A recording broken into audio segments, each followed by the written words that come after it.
Sorry, it was a little longer because I didn't use Zoom for a long time. No problem. Great to How are have you? you. Not too bad, thank you. Great to see you. Great to see you too. It's Long time. the strange times that we're in, huh? Things are changing, and not in a good way, but this is what it is, you know. Yeah. I hate to say it, but new normal. Yeah, it's a new life. It's a new. Everything is new now. Sure. Yeah. I've just shown some of your amazing images. As far as photography goes, you've done it all. Yes. You were a creative director at Brooks Brothers at some point, Coca Cola, Police. Yeah. Was it 2017? All of the images at Oakley were from you? Yes. Uh, that was also for the Olympic Games. During the Olympic Games, was a big project, that one. Mm-hmm. Yeah. I've been following you for a few years now. Since I think I first worked for you about 3 years ago, something like that. And nobody travels more than you. Yes, it seems like there is someone who's traveling more than me, which is pilots, airplane pilots. Yeah. It seems like every week you're in a different location. US, Australia, South Africa, Italy. Everywhere.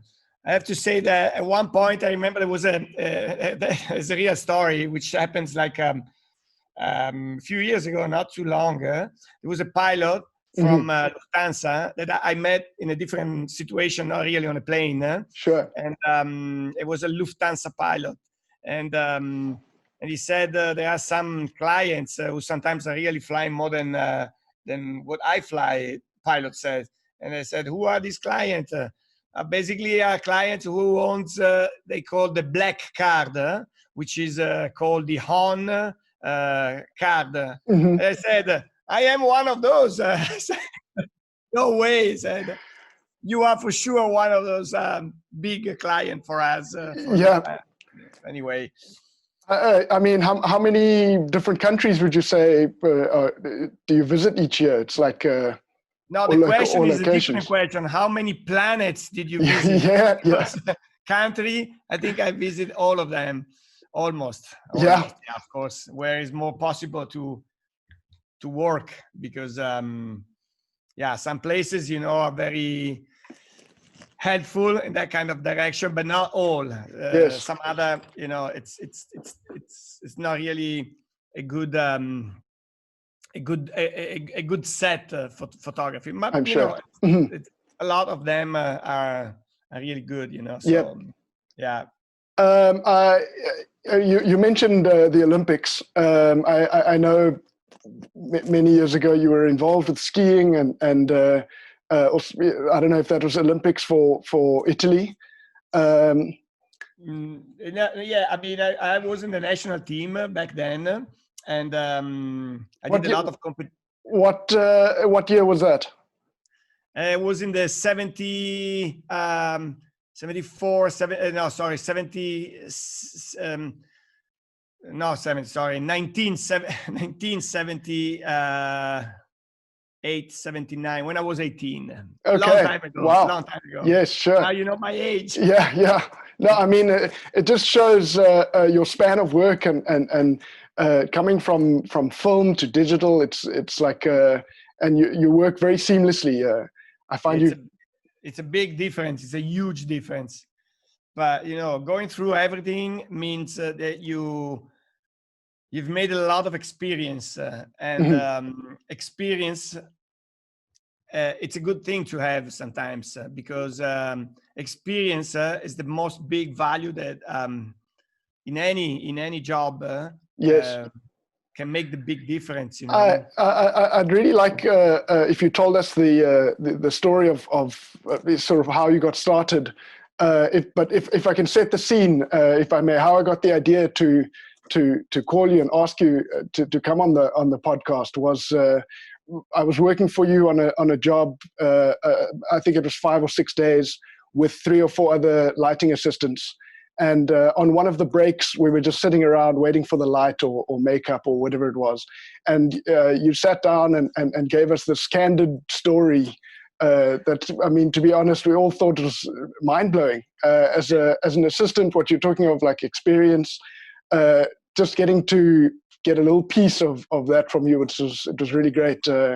About from when you switched from skiing to photography. Yeah, I mean, when you're young, young, then I was like 17, 18 years old. I wasn't really thinking about being a photographer, because to be a photographer is such a job that you don't decide when you, like, if you want to be a doctor, then, you have to apply for the university for kind of, photography is more like something that you have inside them. Yes. And it grows inside you, and slowly it comes out. And then it's your ability to find the best way.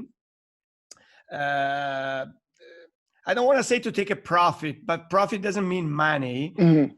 Take advantage of this. Because I never thought about money when I was like, of course, there's always, when I remember back in the days when they said, but I can pay your images, I was like, wow, really? Yeah. Like, how many? Like $10, $15? Yeah. That was like, but of course, money, was helping to buy lenses, to buy cameras, to sure. films, because back then you had films, developing films. It was a big process. It was back then. And but I wasn't never thinking about money. I was more thinking about what I like to do, not for my life, but in that time I was really, passion of photography was huge. Yes. And so I was thinking every time. But you managed to combine it. Your other love is extreme sports. Yes, actually, it was good to be into sports like me, because back then I was sponsored as a skier by lots of companies like boots, skis, and clothing. So all these companies, when I decided to stop racing, they said, Carlo, we know that you are a photographer. Would you never help us to take some picture for our catalogs? Sure. And I said, I never did it, but I can try. I can do it, And so that was my first jobs that I did. Yes. And was very successful, because they were looking more for like action images, more than fashion images. And so my action was for me, it was easy, because I knew what the subject should do to get the best image. Sure. And so I had a lot of friends back then that were all skiers, young, and say, hey guys, let's go, let's do this, let's do that. And we're very exciting, not for the money, but more for like, let's do pictures, Yeah. And so that was really the beginning. And then I didn't stop there just after a few shoots that I did. I was like to think, but how can I do without bothering people? How can I, extend my, not my images, but how I can make it this much better, stronger, and excited. Yes. Exciting images. So I said, I am a photographer, but I am also a great skier. So the best would be to take picture of me. Yes. But then I was like, but then I need a photographer. But then the photographer doesn't know what. So it was a kind of a combination of things. And so I decided that the best solution was to take picture of myself. Yep. So I can say that I was the first man in the world who started doing selfies back then. Yeah. So, what the story is around, please tell us how you got it onto your ski. You DIY created your own rig. Yes, look, because we spoke about this a couple of days ago by email. Yes. So I pull out from my my archive this Amazing. box. Yes. You see, now it's a little dirty here. I couldn't open. I don't know where the plugs are here to open it. Yep. But this is a piece that I did myself. Mm-hmm. This was to take picture because my other passion was surfing. Yes. And so this one, this is like a ski racket, ski pools. Okay. So I was wearing it when I was in the water, so the waves could not take away the camera from me. And this was, and then there was like a place where you could put your eyes here, and then this was the handle because it wasn't autofocus back then, so you had also to to check everything. This was one of my, but the other one that I couldn't find. It's kind of, and it's also very heavy. I'm telling you, it's not like. Yes. I mean, I'm convinced you invented the GoPro. I don't want to say that. But, yeah. Now these days, when you show a picture that that I took in the water. Yes. Screaming, almost dragging, holding the camera. Yeah. People are like laughing at you because now these days I don't have a GoPro here, but it's a small camera like this, super light. Yes. Out of focus. Don't need to check. Time, stop, and nothing. Sure. Just everything automatic. Turn on and off. That's it. And so back then was much, and then also the most difficult part of this was that inside there was a very heavy camera, the Canon F1, which had only 36 pictures. Oh wow! So not like 10,000 like these days. Depends on how big is the memory card. Back then it was just film. So every picture you have to be sure. You had to be sure what you were shooting. Because no mistakes allowed, Yes. The mistake was meaning that one picture was kind of lost, And then after that, I built something else, which that I could put on my skis, and with a remote, I was holding the remote. Then I was skiing. A wired remote.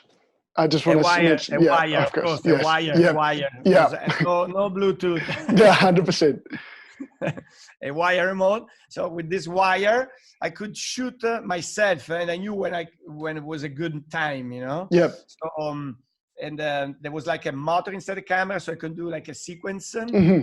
So I did on ski. I could do everything, the best images of those days. Yes. And also on the windsurf, because it was a surf and windsurf, I could put the camera on top of the mast, so I could shoot myself doing all the crazy exercises. I think you mentioned you were the first to get images upside down. Yes, back then there was a guy who invented it was called the killer loop. So it was a jump. The master of the windsurf is about 5 by 3, 15 feet. Okay. So you have to jump very high and then flip the sail. So it's like a looping. It was called killer loop. Sure. And I could do that picturing myself. So I was the first one in the world that I did back then. And adding the weight of the camera, I'm sure, adds element to having to do that. You cannot believe how many times I broke mast, sails, everything, because the landing was very tough, everything. But when after a few practicing, let's say after that, I could come out with something that nobody have seen before. And then was published everywhere in Europe for sure. In the world, I'm not sure, because back then, it wasn't easy to communicate. Like, but in Europe was all over, and then some fashion magazine. Yes. They saw these images and they said, "Bah, this guy, it's interesting what he did. Maybe we can ask him if he wanted to." And that was the beginning of my adventure. I see. No, on the extreme sports side, no injuries, broken bones or something. You were saying broken masks, broken lenses. No injury, because I was really, I knew what I was doing, you know. Mm-hmm. I was a professional skier, so on skis, it was easier for me to ski than to walk. Yep. So no, nothing Well, really happened. and at the moment you're into kiteboarding. And then my let's say that I was like doing photography as my job, life, and everything. And of course, when you grow up as a sportman, you always wanted to test yourself. So I did a lot of kiteboarding. I did a lot of mountain biking. I did a lot of other sports. Yes. But you know, that is a separate. It's kind of two lives, you know, sometimes. And sometimes people in the business, they like to think that you are just into photography and and nothing else. Yes. But you know, everyone is human, and you know, you can have other passions beside your job, and that is what, you know, my life. It keeps me more alive, you know. Yes, yes. Oh, and just having worked with you, you are very much alive and animated. It's a lot of fun. Thank you. I've set up this series specifically. There's a particular photographer I used to work for quite a lot, and as a DG or as an assistant for lighting, a lot of the time you just arrive on set on the day, and then you get told this is the plan, whatever the case is. And he mentioned to me that if you're trying to make the jump from being an assistant to being the photographer, there is so much that happens before in terms of creative meetings, budget meetings, and like from the first step to the day that you actually arrive, that you never get any exposure to. Yeah, that's for sure. That's for sure. I mean, photography is not just a picture. As I usually said to all my assistants or people that are working with me, I said, when I'm on set, for me, that's the easier part of my job. Taking picture, because, you know, you do it with your soul, heart, mind, of course, but it's like, okay, I'm here now and I can do it easily. But the most difficult part is everything what happens before. Example, I can for, let's say, the Oakley image that I did. That was a big was a big story, because Oakley is just a pair of glasses. Okay. Sure. Most of the people who are wearing Oakley in sports, of course, is all athletes who are running to the Olympics and ever. They have a million sponsors everywhere: Nike, Reebok, helmets, lots. So at the end of the day, the little brand that you can see is not this one, but the little these are a pair of Oakley. See, it's kind of very difficult to see, you know, the name of the glasses. Of course, sometimes the shapes help you. Yes. But if you have a big logo on top, maybe on your hat or helmet, and then you have a glove, I don't know, you have so many, and it's difficult to ask an athlete, can you take off if you are sponsored by Nike, you have to wear your Nike shirt no matter what. You know? So, you know, after a long time thinking, I said, what about if I'm asking them to wear their flag? It's the Olympic. Yes. So wearing a flag, it's something that even if you have something else underneath, your flag could be America, everywhere in the, you know, in the world. It's something that people will understand the reason why, because you're going for a global race. A world race, which it makes sense that you are, you know, holding, representing your country. You're presenting your country. So that was a great idea, and the only, you know, thing that they could wear was just the glasses. Yes.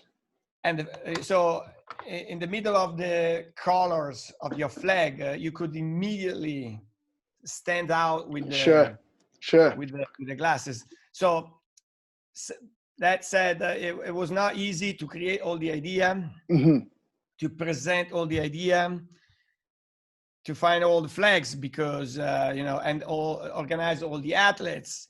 That was very, very, very difficult job. Work that I did. Also, you know, not everyone was coming to your set. Sometimes you had to go to, and you had to match all the lights and the image. I'm sure. Different locations. You have to have the right strobes or whatever, you know, because you cannot use a different strobe, because different strobe can make a different light. In some countries, they don't even have those kind of strobe. Gotcha. So it was not easy. It was not easy. But as any other job, has a kind of, you know, different problems. And of course, when you are on set and you have to work for 1, 2, or 3, 4 days or a week, you have to think that before that there is maybe 2 months. Wow. Of preparation. Not every day. Yes, like yes. But you know, you have to be there and work. Do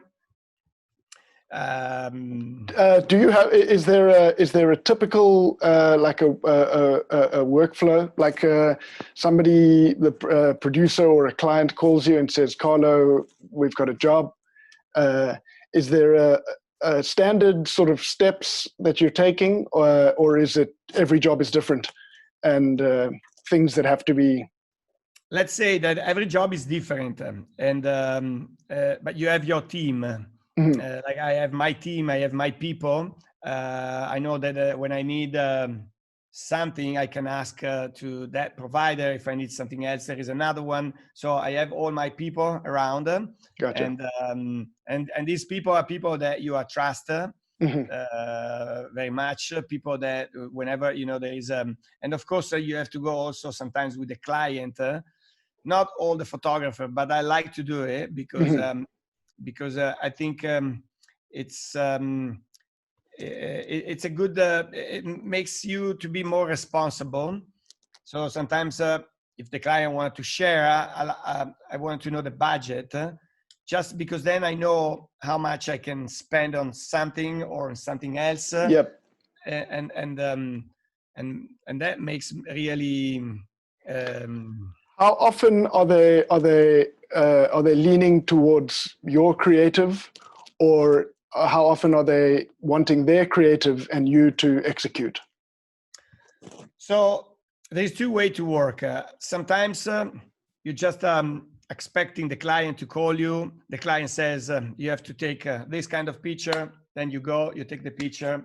So that is the most easy way to work. Sure. Sometimes I have a few agents around the world. When the job is coming from these agents, you just have to show up.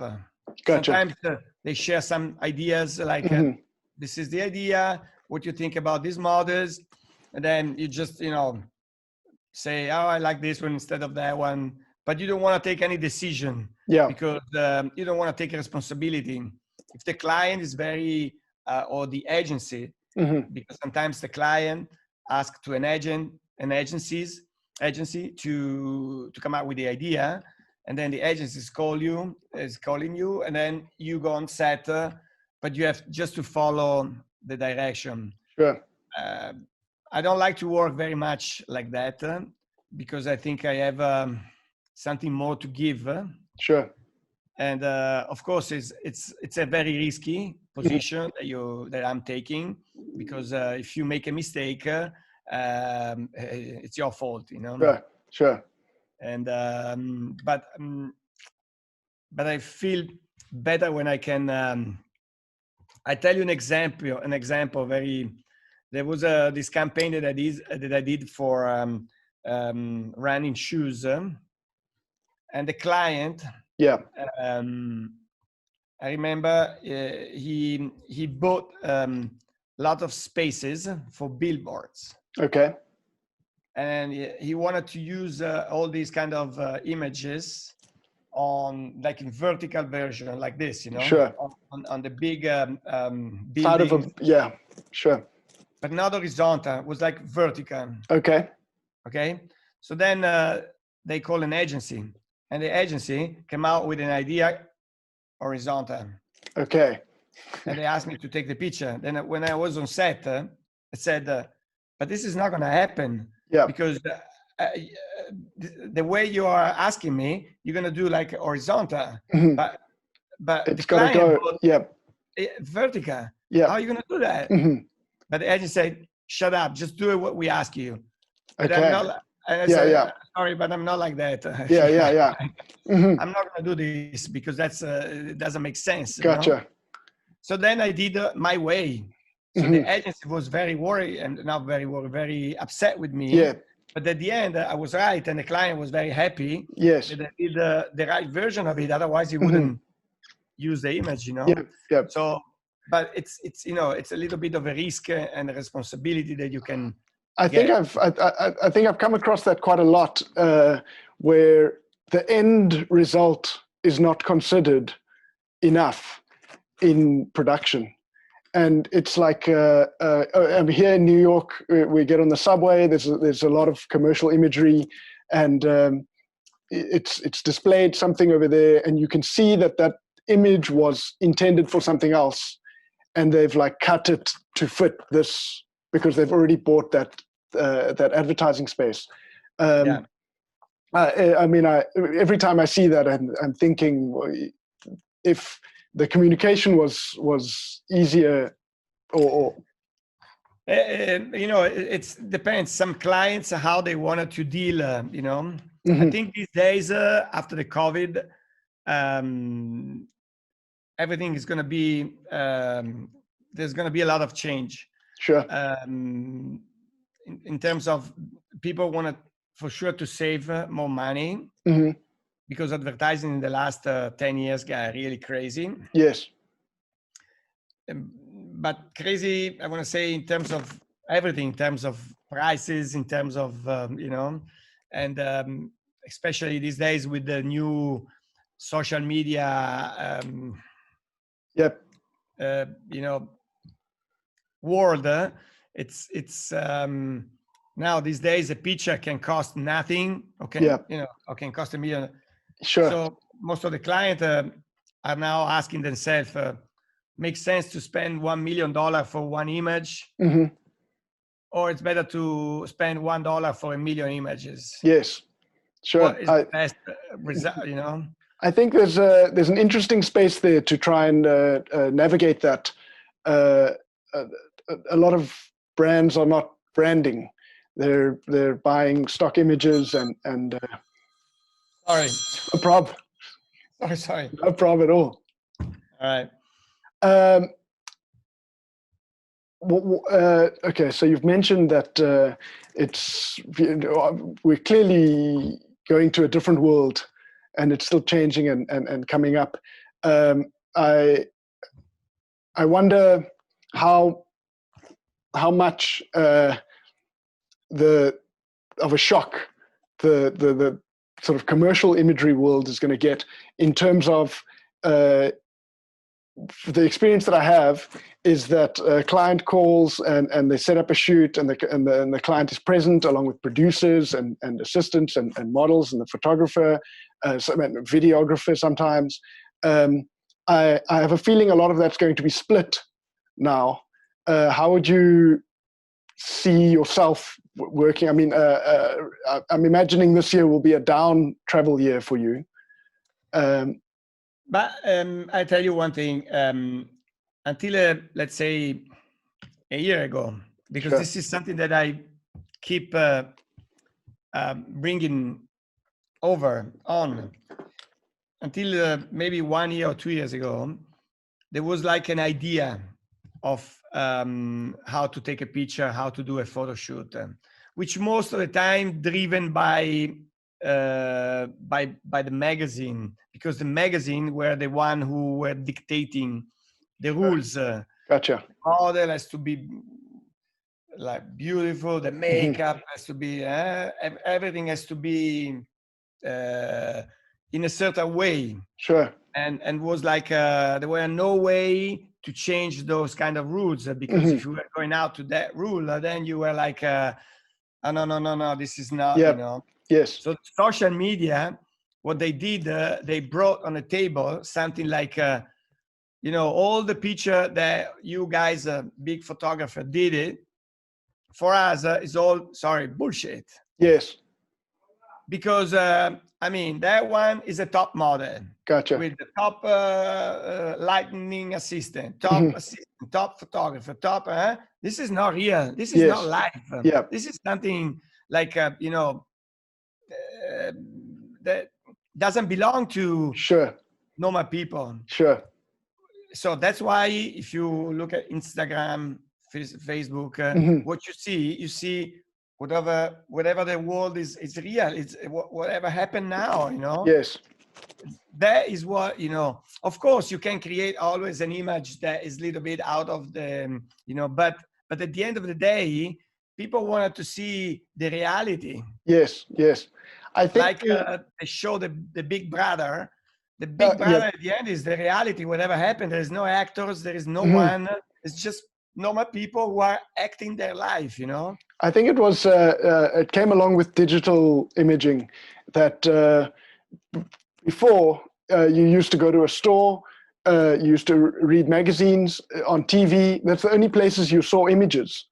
So the amount of images you're seeing in a day now on your phone, all across everyone that's sharing. There's so many. Everybody is on Facebook or Instagram or or even within their own, just sending images, WhatsApp. So you're exposed to so many more people. Now, what you see on Instagram or on Facebook, you see what happens now.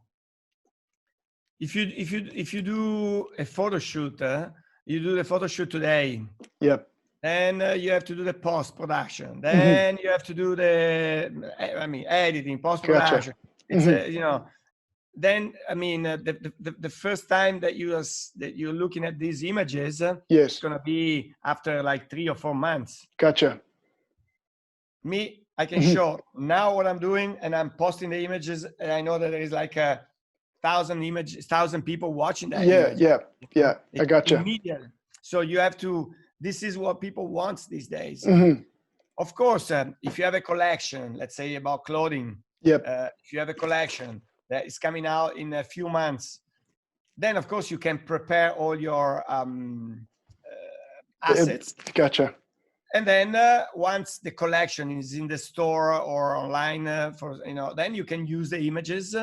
But you don't need to create images that are not belong to the real world. You need to create images that are more, you know, like Instagram. What Instagram shows, you know, the rules these days are made by the people who are using the phone. Sure. For me, you, everyone. So if you're talking about the big photographer, Steven Meisel, Bruce Weber, these big names, that's it. There's no. They did an era. Yes. But that era is gone. It's finished. They can still produce those images, and I can watch them. Say, oh, okay, yes, it's nice, but I prefer to see what like Kardashian is doing, or you know, or Chiara Ferragni is doing. Which, if you see what they do whatever they do every day. You know, like they show the real life. And with equipment that everybody has, iPhone, you just so quality in terms of that, you know, it's that's caught up so much anyway. I think creativity is showing. I tell you, the quality. There is way to understand what the quality is. Quality means in terms of how big is the file. You don't need the big files anymore because these days, even if it's an iPhone picture, you can zoom in and use it in a big billboards. Gotcha. iPhone is an example of this. Yes. They use a regular picture that people are taking with their own phone. Sure. If you need quality in terms of top model, top makeup, top lighting, top this, top that. You just do an image, but an image, who cares about one picture? Yeah. Yeah. One picture goes at the speed of sound, like you see it, and it's gone immediately. Yeah. It's not an image that you keep looking at, keep looking, you know, it's like, so quality now for me is an idea. Yeah. You can spend money to money. I don't want to say money, but your time, energy into an idea. Yes. And then out of that idea, you can come up with the images or solution. Yes. I did a campaign not too long ago about with the globe. I think it's on my website as well. And that was introducing an idea of how people are wasting so much. Wasting in terms of they spend a lot for nothing. They waste a lot of, you know, they create a lot of pollution for nothing. Sure. So and I want to, and I create this kind of idea that it's been published in I've seen some of those images. They're really great. Yes. We're holding a globe all naked. It's called The Naked Truth. And at the end it was like there is no a planet B. Yes. You know, there's always a way to say there is a plan A, a plan B. Yes. There is a planet A, but there's no a planet B. There is only one planet. Sure. You know? Gotcha. So and it's very important that these days you have to use the images, the pictures, whatever you are good to do, to bring over an idea or a concept or something, you know, that you wanted to, but working for one picture, it doesn't make sense. Sure. It's a waste. Thank you very much for coming on. It's great to chat to you again. Of course, no problem. Whereabouts in Italy are you? These days I am close to Venice. Okay. We just finished the lockdown about 3 weeks ago. And of course it's very slow now. Yep.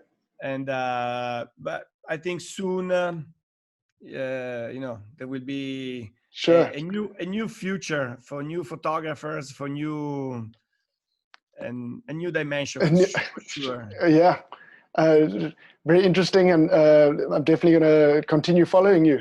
I hope to see you when you come to New York. I don't want to say if, or in Cape Town. Yeah, no, for sure. Now these days I don't know yet, because you know all the flights are still totally blocked, and so I don't know exactly. There's time. I think the best advice for everyone is be patient. Exactly. Stay home, relax, live with your family, enjoy the family, enjoy those moments that for a long time we didn't. We didn't have time to enjoy. We didn't pause to say, let's have a look. Exactly. Thank you, Carlo, for coming on. Thank you very much. And chat to you again soon. Bye. Bye.